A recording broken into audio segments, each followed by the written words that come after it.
그리스 신화, 작은 악동 헤르메스. 마이아는 아틀라스와 플레오네의 딸로 7자매인 플레이아데스 중 가장 아름다웠습니다. 마이아는 매우 수줍고 내성적인 ним프로 다른 신들과의 교류를 피하고 혼자 있는 것을 선호했습니다. 그녀는 그리스 남부의 아르카디아에 있는 키레네 산에 있는 동굴에서 조용히 지내며 외부의 관심을 피하려고 했습니다. 이곳은 헤라도 못 알아챌 정도로 아주 깊은 동굴이었죠. 그러나 우연치 않게 제우스는 마이아를 발견하고 그녀의 아름다움에 반했습니다. 그리고 질투가 많은 헤라가 잠을 잘 때 몰래 나와 마이아를 찾아가 그녀와 비밀스럽게 사랑을 나눴습니다. 그 결과 마이아는 헤르메스를 임신하게 되었습니다. 헤르메스는 마이아가 은둔하고 있던 키레네 산의 동굴에서 새벽에 태어났습니다. 요정 킬레네의 보살핌을 받은 조숙한 소녀는 놀라울 정도로 빠르게 성장했습니다.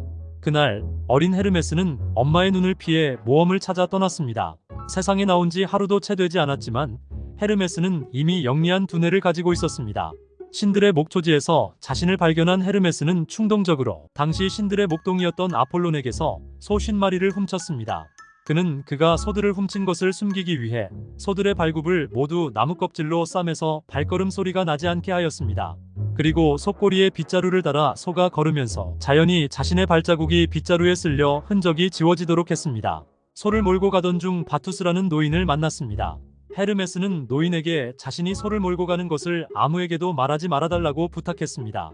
그러나 그는 노인의 침묵을 믿었지만 젊은 신은 낯선 사람을 믿을 수 있을지 의심했습니다. 그래서 그는 변장을 하고 돌아와서 도둑맞은 소에 대한 소식을 알려주면 포상금을 주겠다고 제안했습니다.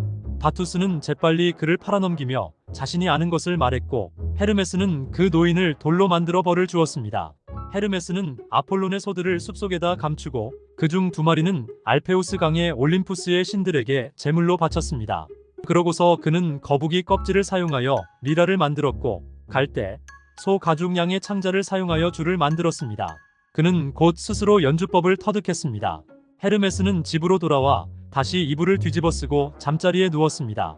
음악과 예언의 신 아폴로는 자신의 소가 없어진 것을 알아차리고 즉시 찾으러 나섰습니다. 신적인 능력을 사용하여 아폴로는 소가 남긴 발자국을 관찰했습니다. 그는 이상한 점을 발견했습니다. 발자국이 뒤로 움직이는 것처럼 보였습니다. 이 교묘한 속임수는 헤르메스가 자신을 추적하려는 사람들을 혼란시키기 위해 고안한 것이었습니다. 혼란에도 불구하고 아폴론의 예리한 감각과 예언 능력이 그를 이끌었습니다. 그는 발자국을 따라 마이아와 헤르메스가 사는 키레네 산의 동굴로 갔습니다. 도착하자마자 아폴로는 마이아에게 자신의 소가 어디 있는지 물었습니다. 헤르메스의 행동을 알지 못한 마이아는 처음에는 혼란스럽고 방어적이었습니다. 헤르메스는 무죄인 아기인 척하며 요람에 누워 있었습니다. 그러나 아폴로는 속지 않고 헤르메스를 도둑으로 지목했습니다. 헤르메스는 자신이 갓 태어난 아기일 뿐이라며 혐의를 계속 부인했습니다. 좌절한 아폴로는 이 문제를 신들의 왕인 제우스에게 가져가기로 했습니다. 제우스는 이 상황에 흥미를 느끼고 아폴론과 헤르메스를 올림포스 산으로 소환했습니다.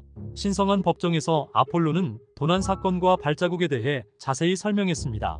헤르메스는 여전히 자신의 무죄를 주장하며 자신이 그런 범죄를 저지르기에는 너무 어리다고 주장했습니다.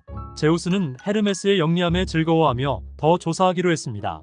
제우스는 헤르메스에게 진실을 밝히라고 명령했습니다.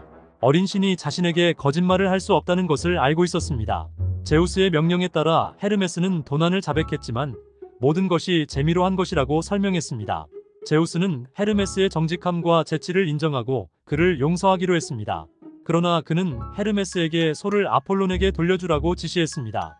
헤르메스는 동의하고 아폴론을 숨겨진 소가 있는 숲속으로 안내했습니다.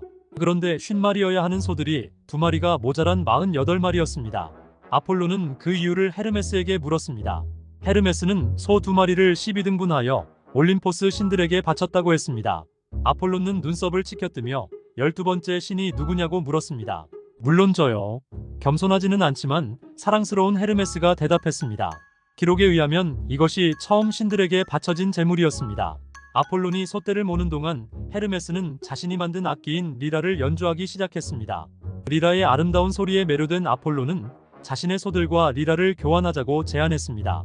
헤르메스는 이에 동의하고 즉시 또 다른 악기인 갈대 파이프를 만들기 시작했습니다.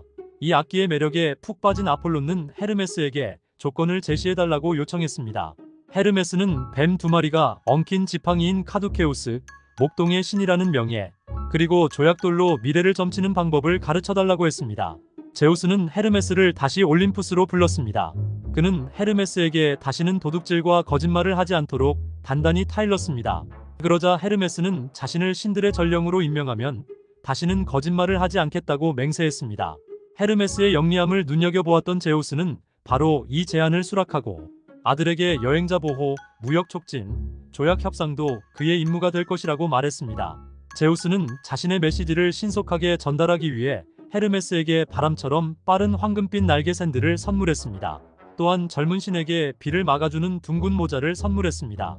제우스의 동생 하데스도 헤르메스에게 자신의 전령이 되어달라고 요청했습니다. 그 후 헤르메스는 죽음의 전령사로서 죽은 자들을 젠틀하게 지하세계로 안내했습니다. 헤르메스는 제우스의 전령으로서 거짓말을 하지 않겠다는 약속을 지켰습니다. 반면에 항상 모든 진실을 말하지는 않았습니다. 제우스는 헤르메스를 가장 변함없는 동반자로 삼았습니다. 제우스가 대지를 방문할 때마다 헤르메스는 그와 함께 갔습니다. 보통은 변장했지만 헤르메스는 종종 혼자서 대지를 방문하기도 했습니다. 헤르메스는 건방진 성격에도 불구하고 여행자를 돕는 것을 진심으로 즐겼습니다. 곧 길을 잃거나 어려움을 겪는 모든 여행자가 헤르메스에게 도움을 요청했죠. 그리고 신은 그들을 구하기 위해 종종 신속하게 도착했습니다.